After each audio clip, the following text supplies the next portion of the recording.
Bienvenidos a Learning Colombia 2023, comunidades que construyen. Buenas tardes a todos y a todas. Mi nombre es Ricardo Augusto Rodríguez. Digamos que tuve la oportunidad de conocer a Catalina y a Carolina hace un tiempo en un evento, Learning Latam en Perú, y ya conectamos. Algo que siempre nos ha enseñado mucho Catalina es la importancia de esas conversaciones, de conectar, ¿no? De construir, de co-crear. Desde ahí, cuando me dijeron que venían a Cali, yo inmediatamente dije, hey, es una oportunidad muy chévere para que vengan a la ICESI, para que conozcan, digamos que esta universidad que tiene, digamos que oportunidades muy importantes de cada vez de mejorar y cada vez de conectar mucho más con organizaciones, y digamos que permitió justamente fortalecer un tema del cual yo he estado encargado acá en ICESI. Hago parte de un centro que se llama el Centro de UTECA. No sé si lo han escuchado. El Centro de UTECA de la Universidad de ICESI es un centro que lleva más de 20 años trabajando en torno a temas claves sobre la educación. Inicialmente hacía parte de la Facultad de Ciencias de la Educación, ahora somos parte de la Facultad de Ciencias Humanas, y nos ha permitido hacer un proceso de investigación y sobre todo aprender mucho del tema en torno a cómo desde el buen uso de las TIC, por ejemplo, podemos aportarle a mejoras educativas, inicialmente enfocado en lo académico, en la escolaridad. Entonces, la pertinencia y la experiencia que logró UTECA a lo largo del tiempo surge de ahí. Luego de la pandemia, en algún punto del camino, una organización de acá de Cali tocó las puertas de UTECA porque se hizo una pregunta. Bueno, ¿yo ahora cómo logro hacer ese tránsito entre una formación que usualmente siempre hemos hecho de manera presencial a la virtualidad? Y resulta que UTECA ya tenía un tránsito con las instituciones educativas y por lo tanto ya tenía muchos aprendizajes. Claro, ahí surgió un reto porque dijimos, ¿será que lo educativo que hemos aprendido en UTECA le aporta valor a las organizaciones? Y empezamos un proceso justamente de tratar de verificar de qué tanto podemos desde un discurso educativo que siempre surgió de lo académico, fortalecer organizaciones que no tienen su core específicamente en lo educativo, sino que tienen otro tipo de sectores. De ahí surgió la pregunta, y es la que quiero trabajar el día de hoy, es cómo ese aprendizaje organizacional, del cual digamos es la base de este evento, es un problema de pedagogía como tal, de pedagogía empresarial o didáctica organizacional, dos conceptos que quisiera pues poder compartir con ustedes. Entonces agradezco mucho nuevamente, Catalina, por aceptar hacer aquí en ICESI este evento, que creo que ha sido muy interesante para todos. Y bienvenidos, aquí estamos justamente para que conozcan la universidad, para que conozcan Cali, los que vienen de otras ciudades, etcétera. Los que son de Cali, pues la universidad siempre tiene puertas abiertas para que conozcan todas las oportunidades que tenemos aquí de conectar, de co-crear y justamente de compartir.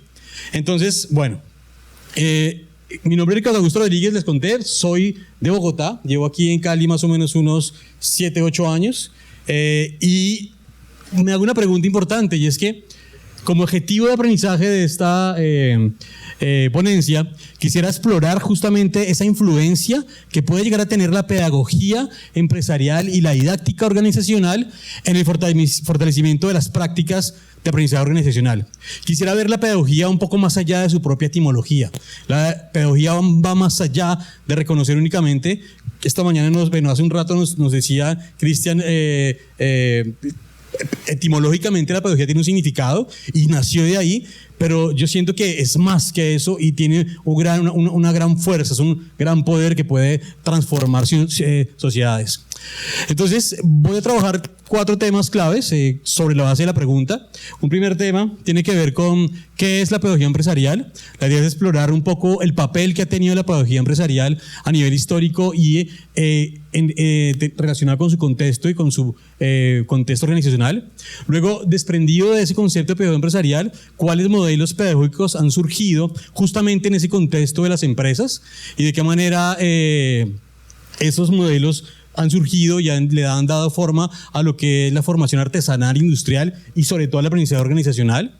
Luego, cómo se define la didáctica organizacional, entendido la didáctica organizacional con la importancia de esas buenas prácticas educativas. Y finalmente, algunas prácticas educativas que desde el Centro UTECA consideramos pueden ser viables y que le aportan valor a las organizaciones. A veces esto es un acuerdo sobre lo fundamental. Muchas veces estamos en estos tiempos hablando aceleradamente, porque los tiempos cambian constantemente, en torno justamente a las tecnologías innovadoras, a las nuevas metodologías, a las técnicas, a la inteligencia artificial, etcétera. Eso es clave, pero el acuerdo sobre lo fundamental es, espere, antes de entender todo eso, podamos volver al principio, podamos volver a los fundamentos y desde ahí volver nuevamente a reconstruir esos conceptos, ¿vale? Bien, la premisa y la esencia de esta exposición es la siguiente. Consideramos que aquellas organizaciones que estratégicamente, y subrayo lo estratégicamente, integran prácticas y reflexiones pedagógicas, construyen pilares esenciales para, de alguna manera, fomentar una potente cultura de aprendizaje organizacional. Entonces hablamos justamente de reflexiones pedagógicas, prácticas, estrategias y cultura de aprendizaje organizacional. Esa es una primera idea que surge de esa premisa poderosa de esta exposición. Esto finalmente logra catalizar la innovación, la retención del talento, trazando justamente ese camino hacia el crecimiento que siempre esperamos las organizaciones, es decir, ser productivos, logrando así que el aprendizaje, como hemos visto todos, sea un motor que redibuja de alguna manera ese panorama del éxito empresarial. Entonces queremos es posicionar nuevamente la pedagogía como una estrategia clave para fortalecer cualquier organización en cualquier contexto. Y déjenme hablar un poco de algunas estadísticas que han surgido en torno de algunas empresas y de algunas investigaciones en torno al por qué es realmente tan importante que las empresas y que las organizaciones consideren buenas prácticas de aprendizaje organizacional. Entonces nos cuenta, por ejemplo, LinkedIn, que en ese contexto del mundo laboral, que es muy competitivo, el 94% de los empleados se quedarían en una empresa por más tiempo si ésta invirtiera en su aprendizaje y desarrollo. Es decir, independientemente de la empresa en la que estemos, si la empresa nos permite crecer, nos permite desarrollarnos, es decir, conecta con nuestros propósitos de vida, existe un 94% de posibilidades que nos quedemos. Dice Gallup en otro informe que el 87% de los nuevos profesionales considera justamente ese desarrollo de oportunidades de carrera en una organización como un aspecto muy importante del trabajo. Entonces ya lo decía ahorita hace un rato Víctor, importante que ya podemos entender que las empresas pueden formar y cuando dan esas oportunidades de carrera, pues existe la posibilidad de que existan nuevos profesionales que quieran seguir en esa organización. Aumenta la productividad. IBM nos dice que las empresas que invierten alrededor de $1,500 por empleado en capacitación reportan un 24% de rentabilidad. Es decir, hay un retorno a la inversión cuando se hace. Hablábamos que cuesta mucho. Muchas veces esa inversión es invisible, pero cuando se mide ese retorno a la inversión, realmente la rentabilidad en comparación con empresas que invierten menos, pues aumenta mucho. Nos dice el World Economic Forum que existe y se proyecta para el 2025, al menos el 54% de todos los empleados requieren una recapacitación y actualización. Es decir, que todo está cambiando tan rápido que si no aprendemos constantemente y no volvemos a esos aprendices permanentes, pues nos podemos quedar rezagados. Es decir, necesitamos recapacitarnos nuevamente. Y finalmente, en cuanto a innovación y crecimiento, Deloitte nos cuenta que con prácticas sólidas de aprendizaje y desarrollo, un 30%, las empresas tienen un 30% más de probabilidades de ser líderes en el mercado. Es decir, en términos de innovación, una empresa que logre generar estrategias de aprendizaje fortalecidas, estrategias de aprendizaje que permitan realmente desarrollos de innovación, pues aumentan su productividad. Entonces, todos estos datos que surgen de distintas investigaciones y consultorías nos permiten entender que se requieren prácticas de aprendizaje fortalecidas. Y por eso consideramos que desde la pedagogía podemos catalizar esa innovación, esa sostenibilidad en diversos contextos organizacionales. Quiero brindarles un ejemplo que yo personalmente viví cuando estaba en Bogotá, de cómo una apuesta pedagógica logró transformar la cultura de una ciudad. Yo les conté, en Bogotá vivía en la Candelaria, crecía ya durante toda mi vida y más o menos en la adolescencia sentí un cambio. Porque en mi niñez usualmente teníamos dificultades en Bogotá de muchos tipos, como muchas ciudades. Pero en el 95 apareció una revolución cívica que surgió de la pedagogía urbana. Y esto transformó durante esos tiempos lo que era la ciudad. Entonces, este es un caso que trata de ilustrar un poco el poder que tiene la pedagogía. Bogotá, como muchas ciudades, pues tiene problemas generales. Uno de los problemas, pues, yo los quise dividir en 3 ámbitos: el cultural, el económico y el social. El cultural, pues todo lo que tiene que ver con los comportamientos incívicos, con esa violencia generalizada, con la poca participación ciudadana, con la desigualdad económica, la falta de oportunidades, la incidencia de corrupción. En el caso social, segregación social, acceso insuficiente a servicios básicos. Bueno, son problemas comunes que aún vivimos y que viven muchas ciudades y que en esa época aún estaban.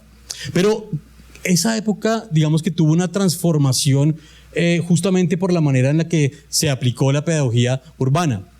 Porque todos estos problemas que tenía esa ciudad antes de implementar esa pedagogía, de alguna manera fueron disminuyendo.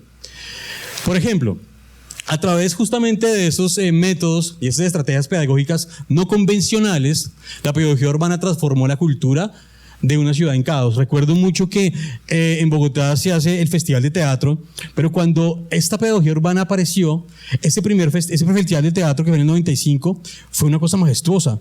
Desde ahí uno empezó a ver algo distinto, uno empezó a darse cuenta que las cosas pueden cambiar. Y fue como un cambio. Yo en esta época tenía alrededor de 15, 16 años, no, era un poquito más, ya tenía casi 18, pero me gocé de ese festival porque la cosa se transformó. Salió a las calles, los muñecos eran gigantes, algo empezó a suceder. La gente empezó a participar mucho más y había más confianza. ¿Y por qué se logró todo esto? Básicamente porque empezó a existir un cambio de comportamiento ciudadano. Uno podría pensar que ese cambio de comportamiento se generó justamente por aquello de esas campañas que empezaron a ser muy creativas, pero que condicionaron también el comportamiento de la gente. Por ejemplo, uno iba por la calle y ya veía mimos que a veces lo paraban cuando los carros pasaban el semáforo en rojo, o cuando se quería pasar la cebra. Y esos mimos estaban ahí, entonces uno como que empezaba a ver los mimos y le parecían graciosos, se alejaban un poco a veces, otras veces los miraba, pero eso empezó a condicionar el comportamiento de la gente. Aparecían las personas con tarjetas. Entonces, cuando había un buen comportamiento, la tarjeta era roja, y cuando había un mal comportamiento, la tarjeta era blanca con una mano hacia, con un guiño hacia arriba. Y estos símbolos transformaron el comportamiento. Al principio no fue fácil, siempre hay resistencias en los cambios, pero a medida que se habituó, esto generó una transformación y las personas ya se habituaron a ver a los mimos y a entender que uno no debe pasarse semáforo en rojo, o a entender que hay ciertos comportamientos que riñen y que no son comportamientos cívicos.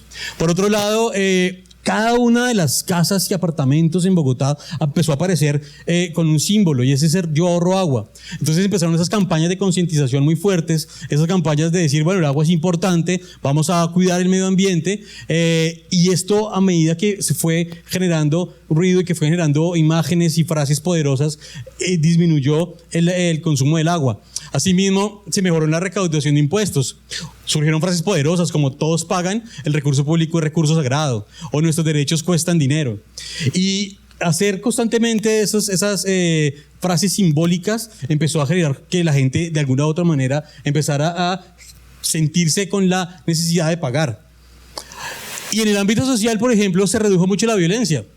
Hubo dos estrategias muy poderosas. Uno se llamó Por la Vida, la cual decía: los diciembres y las festividades no usemos la pólvora. De ahí nació la idea de no usar la pólvora. Esto redujo en un 80% las personas que se quemaban en esa época.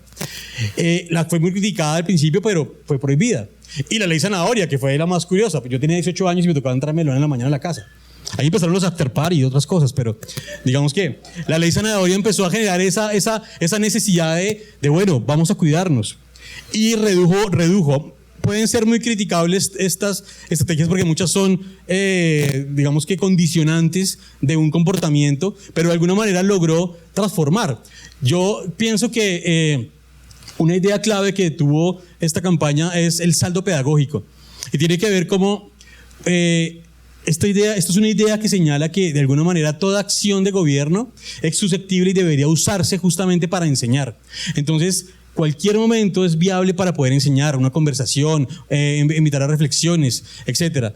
Y ese concepto de saldo pedagógico generó, digamos que, potencia, porque la idea justamente es eso, es cómo yo puedo constantemente estar enseñando y estar aprendiendo en ciertos momentos.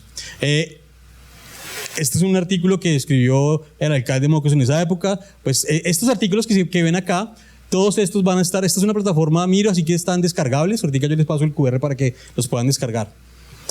Ahora bien, ¿qué aprendimos con esta pedagogía urbana? Primero, la pedagogía urbana, que se llamó la Revolución Cívica de Bogotá, nos puede enseñar, por ejemplo, la importancia de la innovación y la creatividad. Cómo con la innovación y la creatividad pueden ser herramientas poderosas que, puestas en el punto de vista de la pedagogía, pueden fomentar ambientes donde se valoren fuertemente y donde podamos generar, digamos que, discursos distintos, ¿no? Salir de la caja. Esta mañana Nutresa nos contaba un poco cómo ellos tomaron decisiones que fueron de alguna manera creativas. El hecho de, por ejemplo, no usar mallas curriculares, como esta mañana nos contaban, o de ligarse a las metas de aprendizaje, son decisiones estratégicas, son decisiones duras, pero que implican innovación y creatividad, y eso es clave. Otra cosa que nos enseña esta política es el comportamiento del cambio, el cambio de comportamiento y cultura. Es decir, usualmente uno debe dirigir los esfuerzos hacia el desarrollo de habilidades y actitudes. Usualmente se dirige a contenidos y a conocimientos. Hay que fortalecer mucho más el esfuerzo hacia habilidades y actitudes. ¿Y cómo se alinean esas habilidades y actitudes con valores y sobre todo con los objetivos de la organización? Ahí implica lo que hemos promulgado siempre, cómo mi propósito de vida se articula con el propósito de la organización. Y eso es clave, ese clic es clave. Eso se logra de esos discursos pedagógicos. En términos de participación y compromiso, ¿cómo logro yo involucrar a los colaboradores en los procesos de aprendizaje? Cuando decimos que el aprendiz es el centro del aprendizaje, implica involucrarlos, pero sobre todo tomando en cuenta sus opiniones y perspectivas. Es decir, poder entender quiénes son, qué necesitan, cuáles son sus necesidades reales. Otra cosa que aprendemos es la importancia de los enfoques pedagógicos y didácticos, y esto tiene que ver con tener claridad en los objetivos de aprendizaje y que esos objetivos se articulen con las metodologías pertinentes, y sobre todo asegurar que exista una transferencia, que ese conocimiento que yo logro adquirir también se pueda verificar en la práctica. Algo más que aprendimos es la importancia de la medición y evaluación. Pues ya acabamos de tener una conferencia importante que nos dio Víctor sobre cómo es importante medir los resultados y evaluar ese impacto de las intervenciones, y sobre todo valorar el efecto que tiene el aprendizaje, tanto a nivel individual como organizacional. La importancia de la adaptabilidad y la flexibilidad, es decir, implementar estrategias que sean adaptables, que sean escalables. Esta pedagogía urbana empezó por los barrios, pero fue creciendo. No logró llegar al país, no sé si hubiera sido pertinente o no, pero escaló en alguna medida, y que se fomenten habilidades que propicien respuestas efectivas ante todos los cambios que existen. Entonces, con todos estos aprendizajes consideramos, y yo personalmente considero que esa experiencia de pedagogía urbana pues nos ofrece lecciones claves sobre cómo un enfoque pedagógico innovador y que estaba centrado en las personas logró durante esos años transformar de alguna manera una sociedad. Podría pasar esto en una organización, vincular también ese tipo de pedagogías. Entonces, quisiera preguntarles algo inicialmente, y es que ingresen a este Menti y escriban cuáles creen ustedes que puede llegar a ser esos componentes claves de la pedagogía empresarial.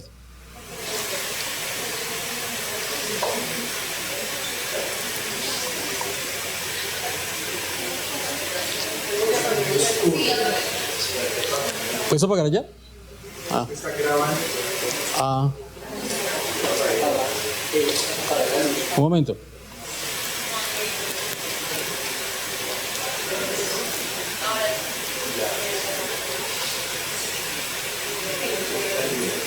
Gracias. Listo, Jenny, ya.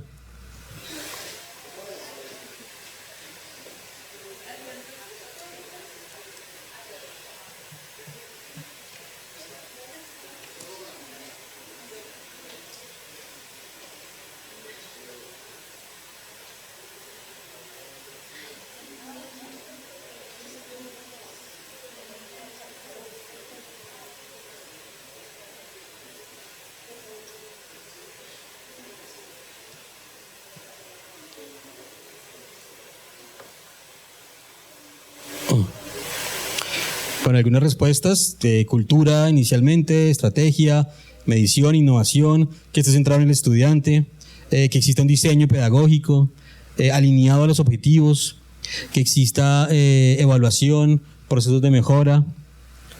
Pero muy pequeño. Innovación,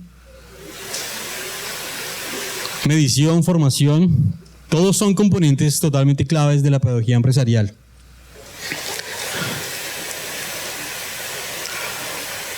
Ahora bien,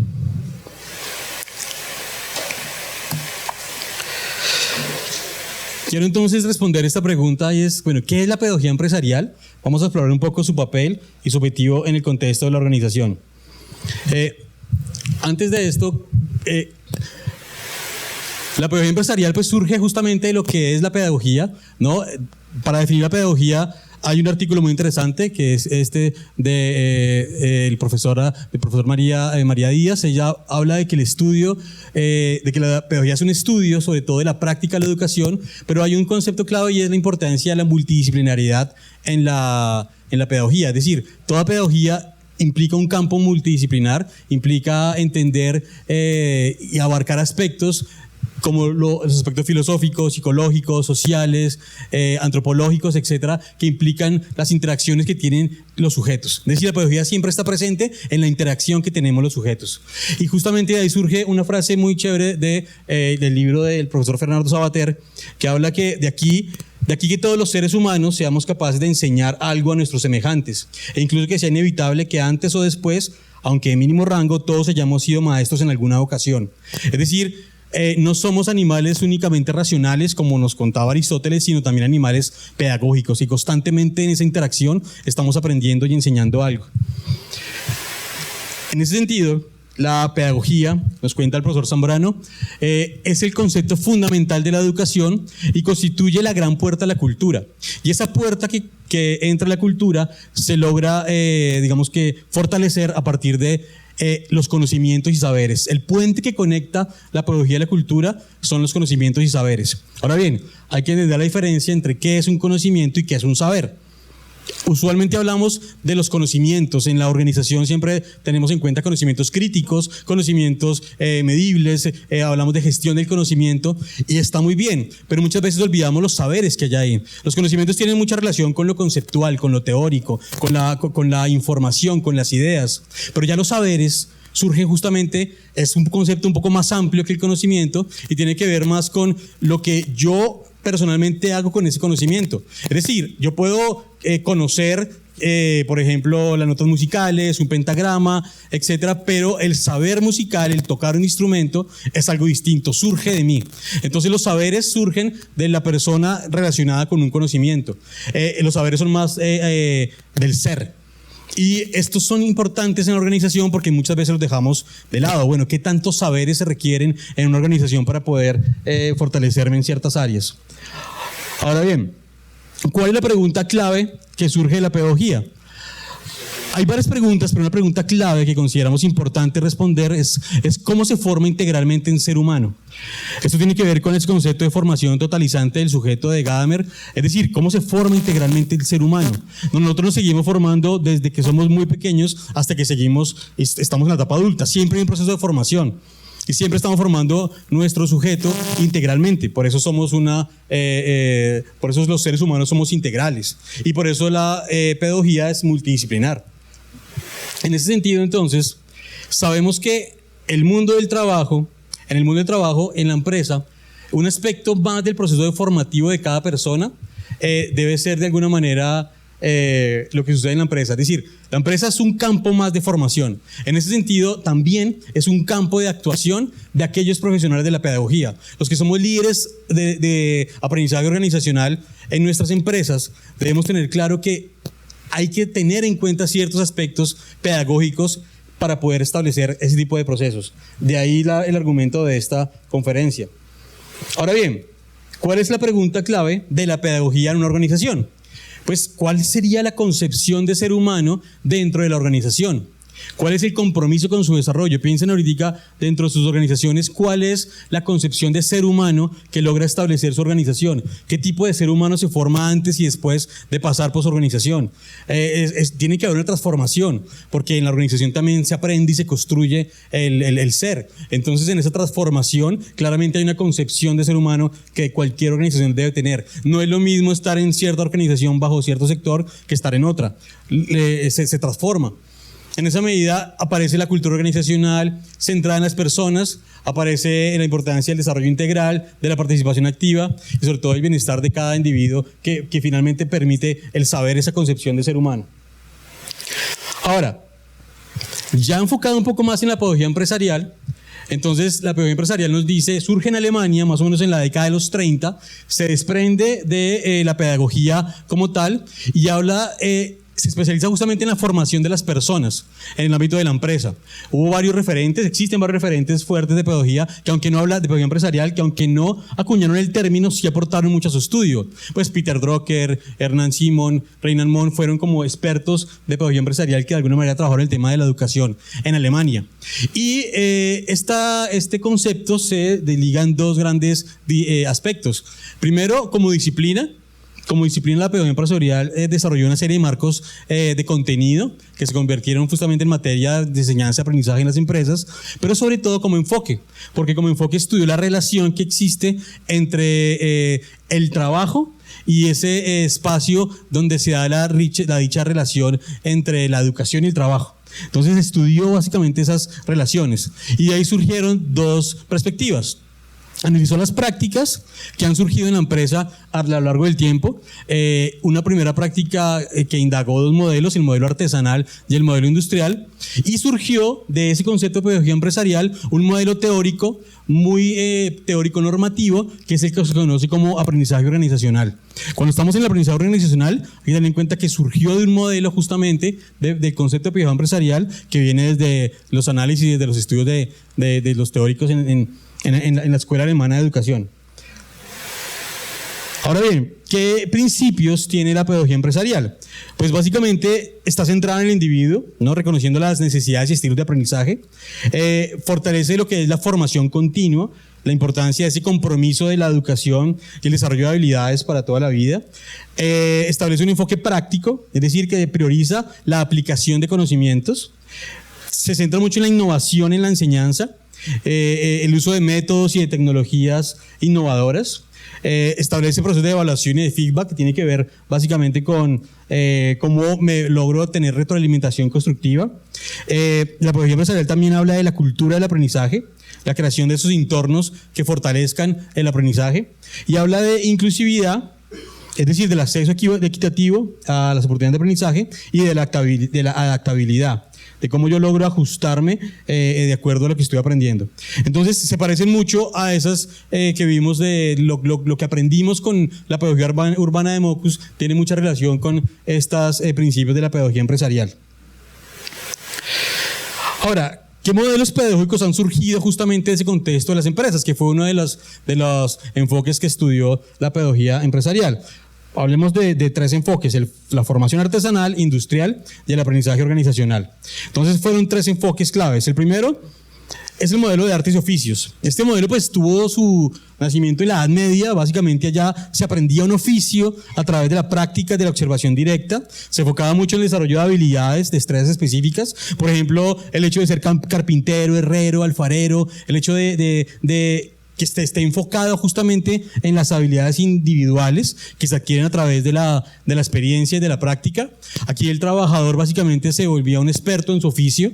Hay un potencial para la dependencia de individuos altamente calificados y como era muy individual este tipo de aprendizaje, la idea era que se limitaba un poco la visión del trabajador como miembro de su equipo.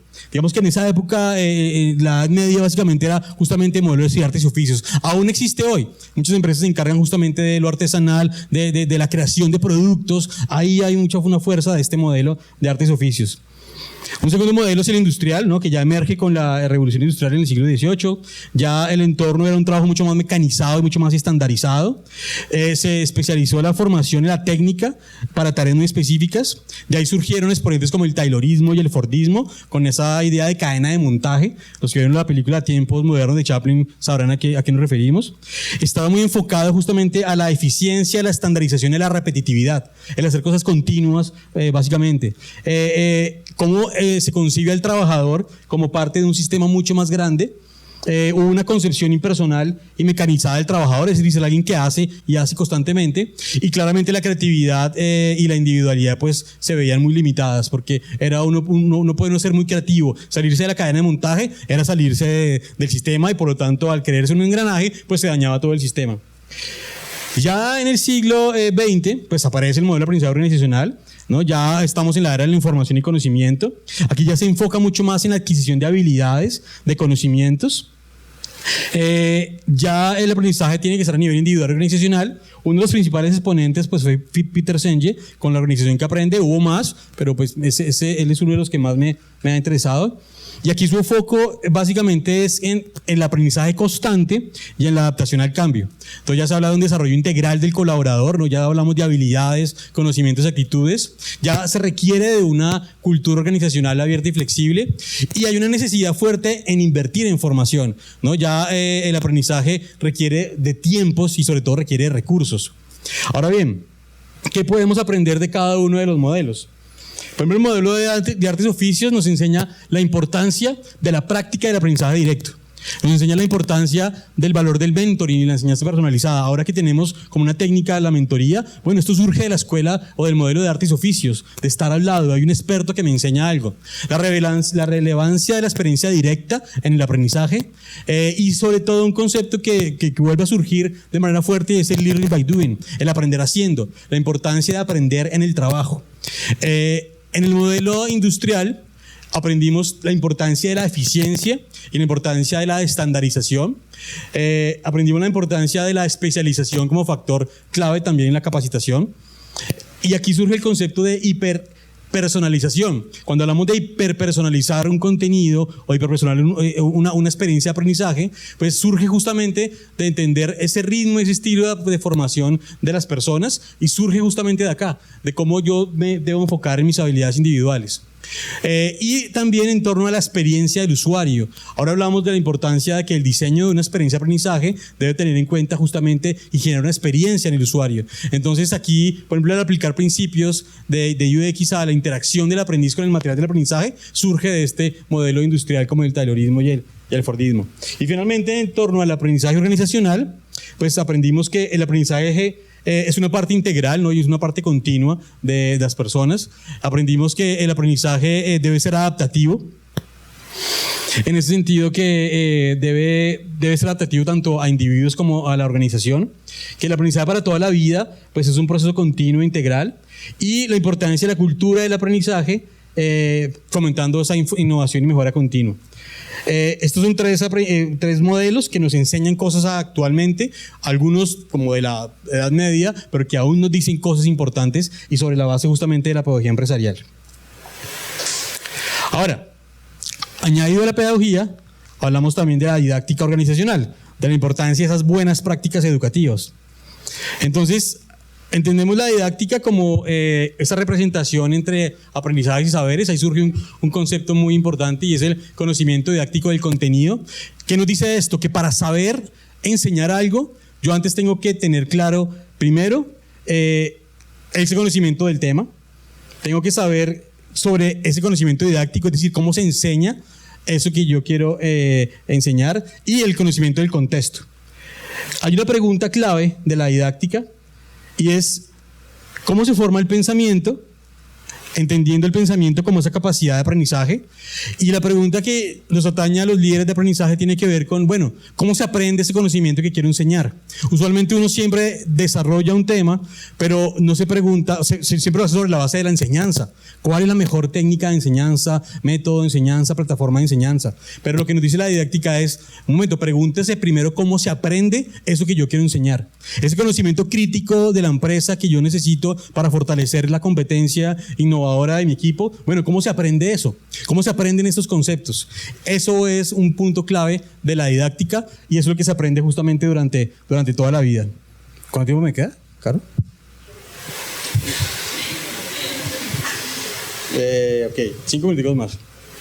Bien, ahora bien, esto implica que se aprende durante toda la vida.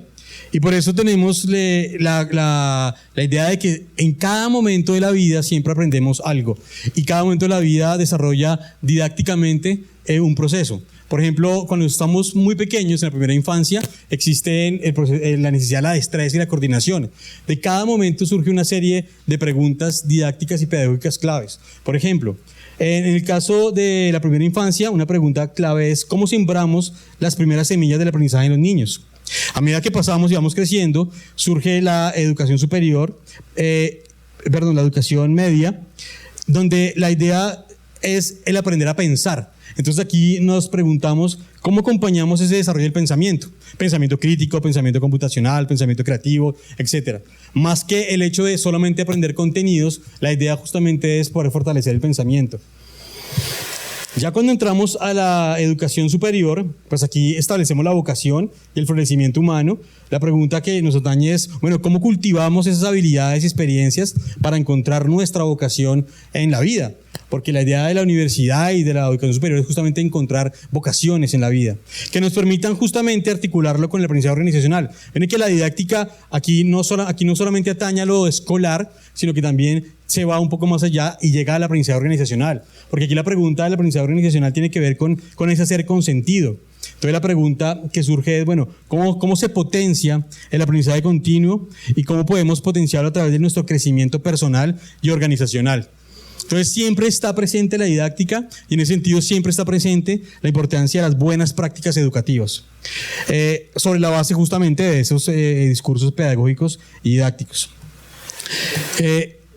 Hay una serie de prácticas educativas. Nosotros tenemos desde Eduteca un proceso muy interesante de aportarle a las empresas la idea de entender cómo fortalecer esas buenas prácticas educativas. Por ejemplo, es del reconocer que existen diferentes tipos de conocimiento. No todos los conocimientos en una empresa son iguales y no todos los conocimientos se aprenden por igual. Entonces, reconocer esos distintos tipos de conocimiento es una primera práctica muy importante. La importancia de plantear objetivos de aprendizaje que sean coherentes con ese diseño de la experiencia y con ese tipo de conocimiento. Entonces, hay objetivos de aprendizaje que varían de acuerdo justamente a este tipo de conocimiento. El reconocer que no todo conocimiento es enseñable y que por lo tanto una técnica didáctica como la transposición didáctica es clave para poder enseñar, para que un conocimiento muy técnico se convierta en un conocimiento enseñable y por lo tanto realmente facilite el aprendizaje. Y finalmente el diseño de estrategias de evaluación centradas mucho más en desempeños y en competencias. Víctor nos lo decía hace un rato, no tanto en contenidos, sino en desempeños y competencias. Esto, podemos profundizar un poco más en cada uno de estos temas. Desde Eduteca fortalecemos a las organizaciones en estos temas, que a veces pueden ser temas académicos, pero cuando empezamos a reflexionarlos en la organización, adquieren mucho sentido, sobre todo en el ámbito del aprendizaje organizacional y de los líderes de aprendizaje. Bien. Este es todo un trabajo. Yo les quiero pasar esta información.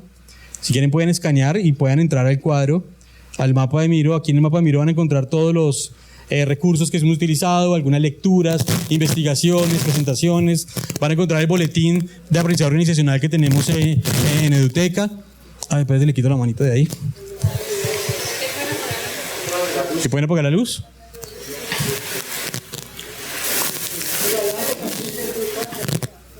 Sí.